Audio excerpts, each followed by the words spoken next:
Welcome to EPG Pathshala on the subject Social Medicine and Community Health. I am Professor Vidya-mitra working in the Department of Community Medicine, Institute of Medical Sciences, Banaras University, Varanasi. I shall be discussing the module Housing, which refers to the paper Environmental Health. This module has been prepared by a team comprising of myself as Principal Investigator, Professor B.M. Gupta, ex-professor the Department Community Medicine IMS BHU as paper coordinator, Dr. Vidya-mitra from Department of Community Medicine Barabanki.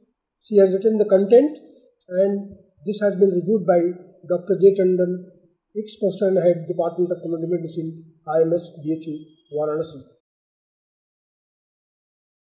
The learning objectives that has been set for this module refers to concept of housing,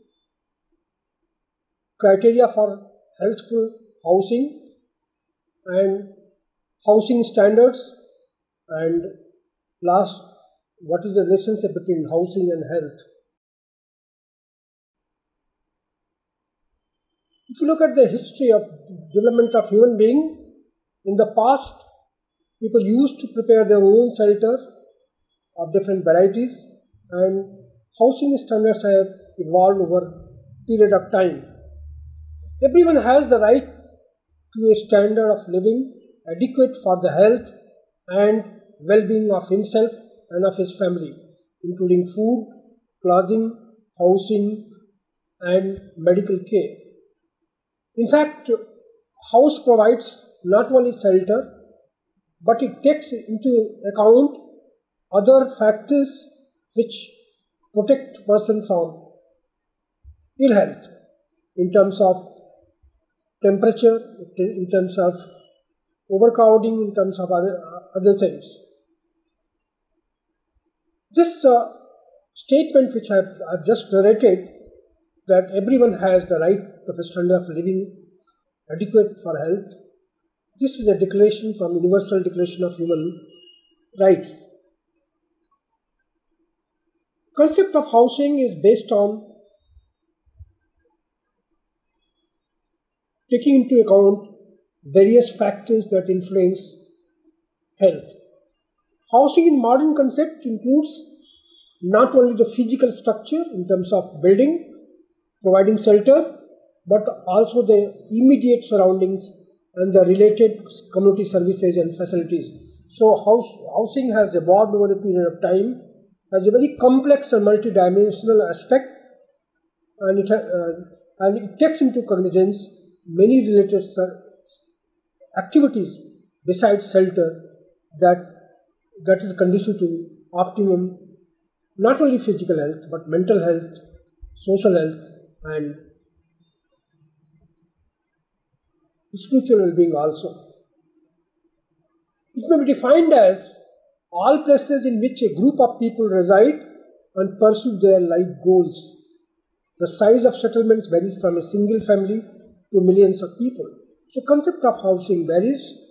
Many times we have like hostels, many people do stay, but that is a temporary housing arrangement, a temporary arrangement. But in fact, housing is related to one's entire development in life, and people have a special affinity for their own home.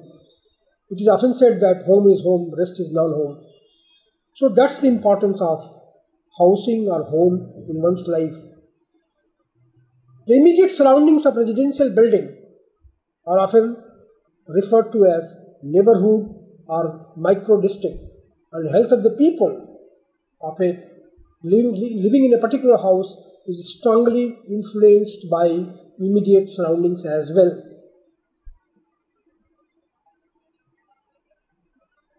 WHO expert group in 1961 on public health aspects of housing prefers to use the term residential environment rather than the term housing.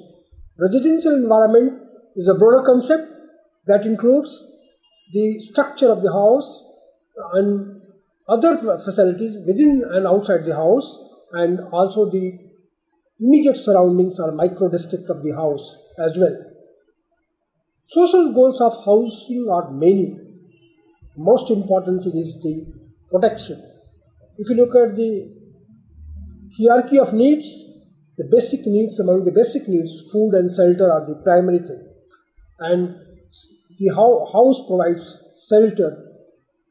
It provides a environment for family life, it access to community facilities so that a group of people can interact, and family participation in community life. So besides shelter, there are many other aspects where house becomes important. Shelter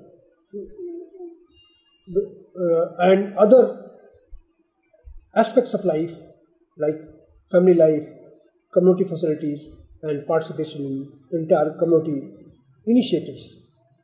Economic stability provides also economic stability in the sense that if a person stays in rented houses, he is not mentally very secure, and also once a house is constructed, it passes from generation to generation. So it provides economic stability to the family and their next generation.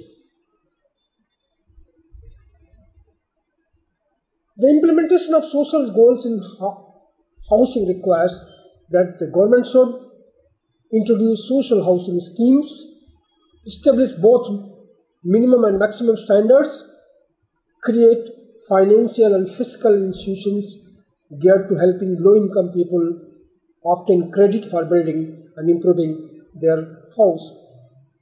Government of India has taken several measures in this direction, and which have been discussed in the paper National Health Policies and Programs. So many times government also emphasizes that when a housing scheme is introduced, there should be a sense of belonging, and there should be not only, it should be just even their contributions from the family members also becomes very important. Many times we emphasize that some salary, part of the salary should be also taken into the housing, or some part of the income, so that it is not only a government pushed idea, it should be based on the concept of partnership from the community as well as the government. Now, having once discussed that what is the conceptual framework of housing, everybody needs a house, a shelter, but how a good housing does not provide only shelter, but it provides many other facilities in terms of prolonging the generation and generation, the family environment, and once government is also conscious as that those who are without houses, for them some schemes have been should be initiated, and already it has been initiated, so that everybody has a shelter. Criteria for healthful housing. Healthful housing provides physical protection and shelter. So one health is physical protection and shelter, provides adequately for cooking, eating, washing, and excretory functions. So besides shelter, we should provide enough facilities for cooking, eating space, washing space, excretory functions, and also for recreational space for recreational work also. It is designed, constructed, maintained, and used in a manner such as to prevent the spread of communicable diseases within the house. So how should be designed in a manner that it does not spread many communicable diseases. Housing provides protection from hazards of exposure to noise and pollution also, because noise had very strong effect on human mental abilities, and also it causes fatigue. There may be also chances of deafness. Pollution is increasing globally, and if the housing standards are maintained in a proper way, then there will be initiatives are taken for reduction of effects of pollution, then housing standards, house becomes a better place to live. It is free from unsafe physical elements due to construction or maintenance and from toxic or harmful materials. Means the house where it is located, that has also a very important implication. Encourages personal and community development, promotes social relationships, reflects a regard for ecological principles, and finally promotes mental health. Certain housing standards have been worked out, and these are: number one, social and economic characteristics such as family income, family size and composition, standard of living, lifestyle, stage in life cycle, educational and cultural factors are taken into account in housing standards while constructing housing standards.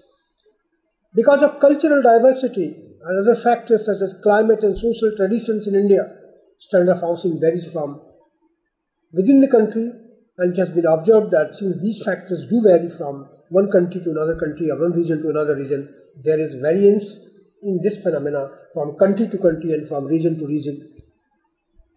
In short, there cannot be rigid uniform standards. Uniform standards has to be tailored according to the area-specific situations. Number one, site. Site should be elevated from the surroundings. Why? Because in rainy season, if it is not elevated from the surroundings or from the road, it is very likely that the water will go within the house. Should have an independent access to a street or adequate width. In fact, a house is considered as the best house where there is an independent access for vehicles to reach to the particular house. And if a house is constructed in narrow lanes, there are several problems, and therefore there should be independent access. In town planning, in rural areas, enough efforts must be made that each and every house should have access to a street of adequate width.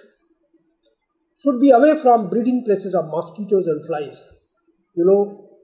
Vector-borne densities or vector-borne diseases or a nuisance in those areas where there is water collections near houses. And if there is a water collection near houses, many types of mosquito breed, and there are also flies grow, and they cause many diseases in terms of malaria, in terms of dengue, in terms of filariasis, and so on. So the breeding places should be away from the houses. And many times it is found that if the solid waste disposal from the houses is of not proper order, it may lead to breeding places. Many times we have to see that the house should be away from nuisances such as dust, smoke, smell, excessive noise, and traffic for healthful living. Should be in a pleasant surrounding.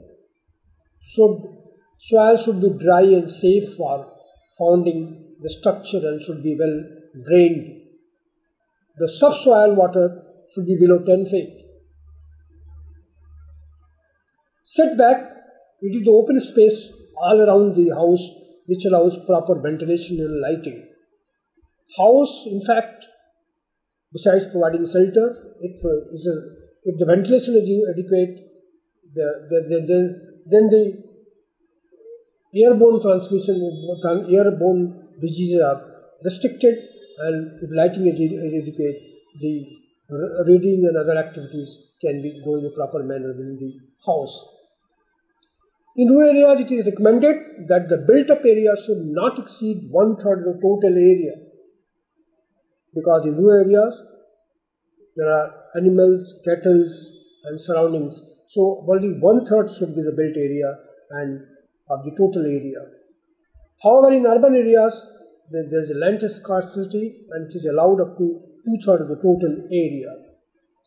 The setback should be such that there is no obstruction of lighting and ventilation.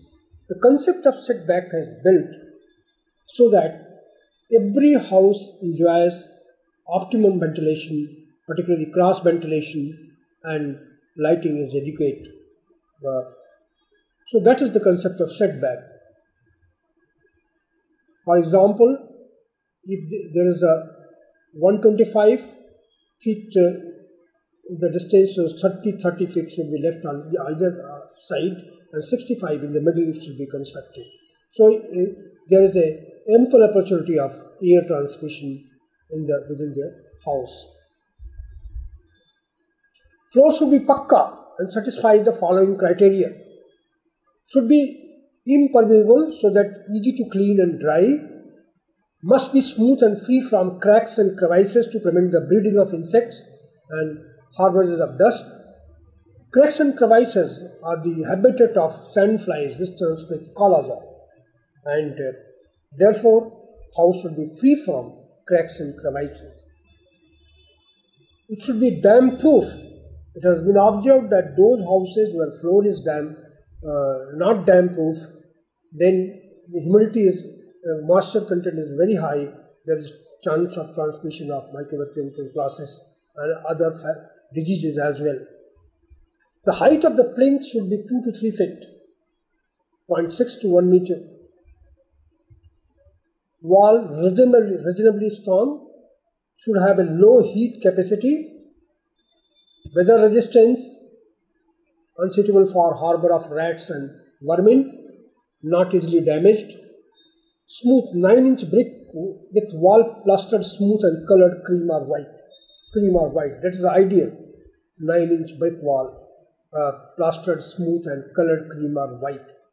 Nowadays, multi-story buildings are coming up, and sometimes it becomes difficult to keep these standards. And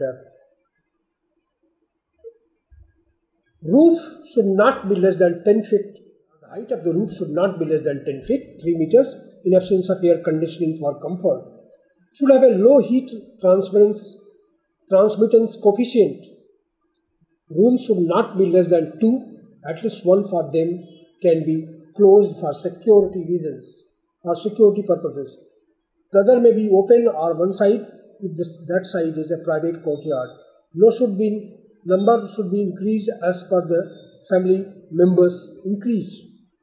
Floor area should be at least 120 square feet more than one person ideally, and at least 100 square feet for single person.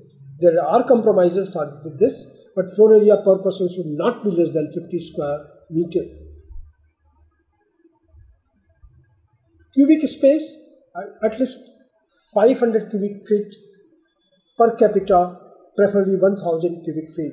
So ideal is, for height, if you take a height as 10 feet, then either 50 square feet as the floor area per capita, or ideally 100 square cubic feet per person should be available. Windows, every living room should be provided with at least 2 windows, and one of them should open directly onto the open space. And the windows should be placed at a height of more than 3 feet, 1 meter above the ground in the living rooms. Windows area should be 1/5 of the floor area. Doors and windows combined should have 2/5 of the floor area. So these are the standards that have been laid down, and one should take into consideration, because windows, if there is a cross window, windows are placed at a cross, then chances of cross ventilation will be there, and air transmission from outside to inside will be much better. Kitchen must have every house must have a separate kitchen. Must be protected against dust and smoke, adequately lighted, provided with water supply, provided with a sink for washing utensils, and fitted arrangements for proper drainage. Now, if you look at the data of Census of India 2011, then a house can be classified into several ways depending on the availability of kitchen. Separately available within the house, separately not available within the house, cooking in the open space, and no cooking. Separately available within the house, it talked about 137.6 million people or million households have, there is availability of kitchen within the house separately.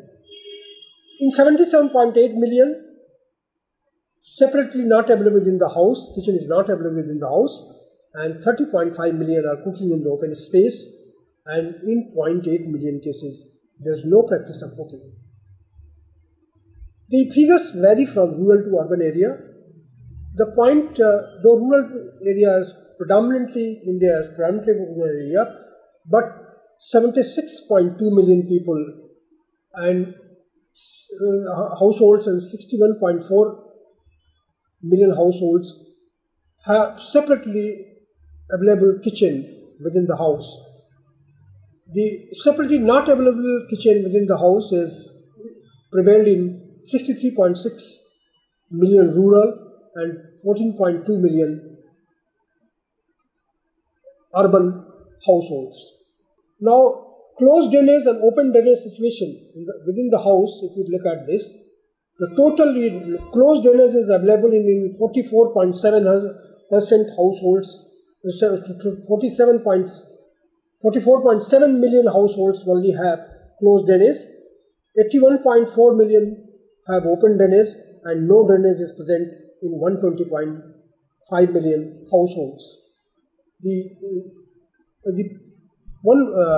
majority of the people in rural area, that is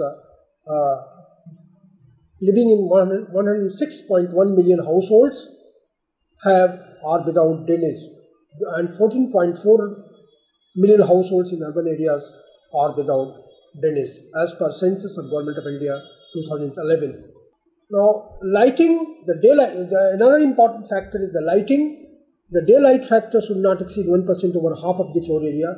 Garbage and refuse should be removed from the dwellings at least daily and disposed of in a sanitary manner. Many attempts have been done. Still, we find many heaps of garbage placed at various places in India. If you look at the type of latrine present in households, 89.9 million households have a water closet system, 23.3 million have pit latrine, and 131 million households are without latrine. This was as per Census of India 2011. The situations were particularly much worse in rural areas than in urban areas. 116.3 million households in rural area and 14.7 million households in urban areas were without latrine. A number of measures have been initiated, and in the total sanitary campaign and the recent drive by Government of India, that majority of the open field defecation has to be curbed. Sanitary privacy is a must for every household belonging exclusively to it and readily accessible. And the data of Census 2011 revealed that there is much to be done, and we are proceeding at a faster speed in this direction.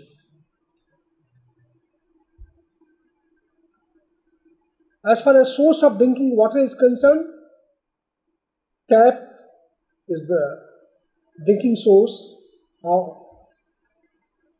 in 107.4 million households.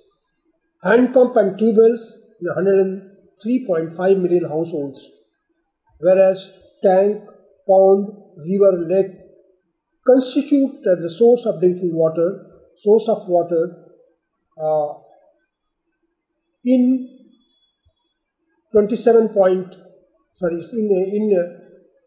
4.7 million households, and 3.6 million households depend on other sources as well. Water supply, house should have a safe and adequate water supply available at all the times. Water supply has been a major problem. In many places there is a dearth of supplying safe drinking water to the entire population, and they adopt intermittent water supply systems. Continuous water supply is not available, and intermittent supply system also in summer times may break, and there may be serious scarcity of water. That is the reason why intermittent supply has been done. But intermittent supply, many times the pipes become empty, there is a negative pressure, and it may suck some impurities, and there may be outbreak of diseases.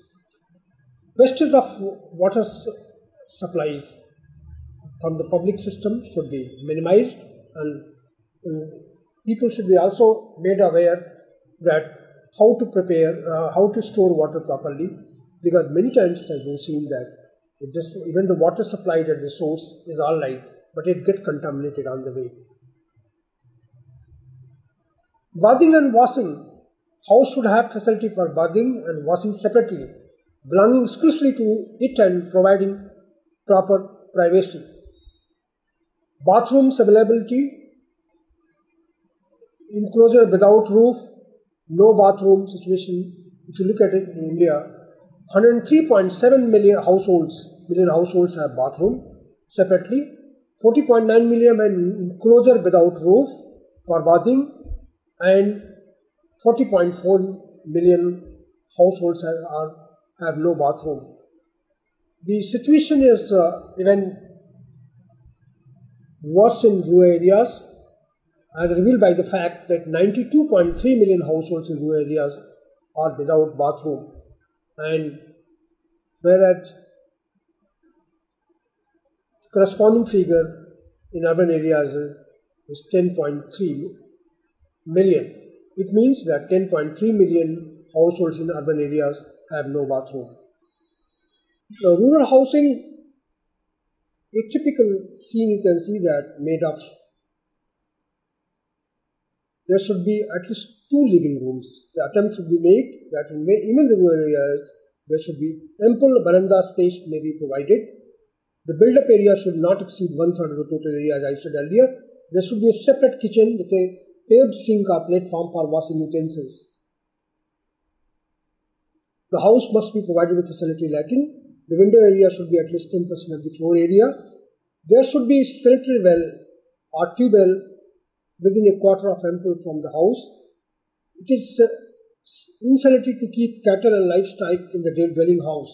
Cattle sheds should be at least 25 feet away from the dwelling houses. The cattle should be open on all sides. An area 8 feet into 4 feet is sufficient for each head of the cattle. There should be adequate arrangement for disposal of wastewater, refuse and garbage.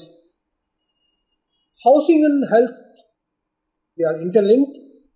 Poor housing is with the following health conditions: respiratory infection, respiratory infections, tuberculosis, influenza, pneumonia, and other ARI infections, acute respiratory infections, skin infections, rat infestation, arthropods, accident, morbidity and mortality may be high in poor housing conditions, and there is immense psychological effect of good housing. Housing and health. Improved water and sanitation reduces diarrhea-related deaths in young children. Better flooring reduces parasitic infestations, diarrhea, anemia, and improves cognitive development. Better ventilation means fewer eye and lung problems and smoke-related diseases. Improves with reduced rates of malaria, respiratory infections, gastrointestinal diseases, and better roofing reduces dampness, which means less of respiratory infections, including tuberculosis. Home injuries. Unintentional home injuries are a serious public health problem. In the years 2002-2004, in some countries, some injuries were the leading cause of injury death in children up to under the age of 5 years. Home injuries can be reduced through adequate building design. Indoor air quality. This has been identified as a key concern in many countries and depends on the ability of building, the materials, the cooking and heating technologies, and user behavior. And particularly the cow dung preparations and wood fires has been important cause of indoor air quality compromise. and that has led to chronic obstructive lung disease in India. Government of India is also taking care of this by providing LPG cylinders in these areas. Indoor air quality therefore depends upon biological, mold and moisture, chemical and physical factors. Hazards in the house includes cleaning materials, asbestos and construction materials, and deteriorating lead-based paints.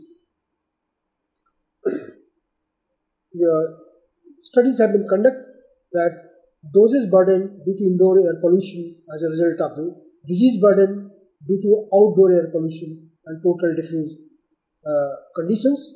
It is seen that the disease burden due to indoor pollution is high in India, Sub-Saharan Africa, and China, Asia Pacific countries, and many Middle and East countries. It is though it is lower variety, less in Latin America, and it is almost practically non-existent in industrialized countries. Now, health outcomes: acute lower respiratory infection in children, chronic obstructive pulmonary disease in adults, lung cancer, particularly coal-related, tuberculosis, cataract, upper airway cancers, asthma, low birth weight, perinatal mortality, otitis media, cardiovascular diseases.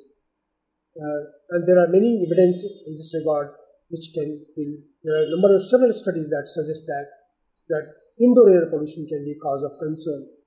Overcrowding, which refers to a situation in which more people and living within a single dwelling, then there is a space for so that movement is restricted, privacy secluded, hygiene impossible, rest and sleep difficult. Overcrowding is a health problem in human dwellings. It may promote the spread of respiratory infections such as TB, influenza, or diphtheria. The extent of overcrowding is defined by the World Health Organization as follows. The room standard is contravened when the number of persons sleeping in a dwelling and the number of rooms available as sleeping accommodation is such that two persons of the opposite sexes who are not living together as husband and wife must sleep in the same room. It is also called social overcrowding. For this purpose, children under the age of 10 shall be left out of the account, and a room is available as sleeping accommodation if it is of type of normally used in the locality either as a bedroom or in the living room.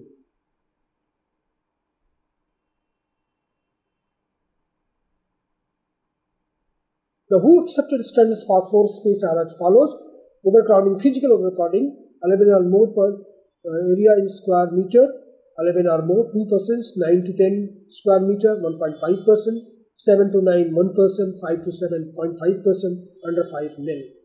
So this is the criteria, and persons belonging from 1 to 10 years are counted as 0.5 as far as the housing coefficient is concerned.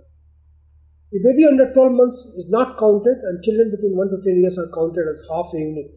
Overcrowding is considered to exist if two persons who are 9 years of age, not husband and wife of opposite sex, are obliged to sleep in the same room, and this is referred to social overcrowding. Now, a household having number of dwelling rooms, no exclusive room is 9.6 per million, one room 91.49 million as per Census 2011, two rooms 78.12 million, three rooms 35.8 million, and four rooms and above 31.6 million. Public policy and housing site and construction assistance.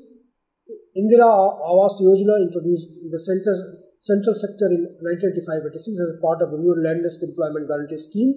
One room, one kitchen attached with latrine, bathroom and smokeless chulas. Thank you very much for visiting EPG Barcelona.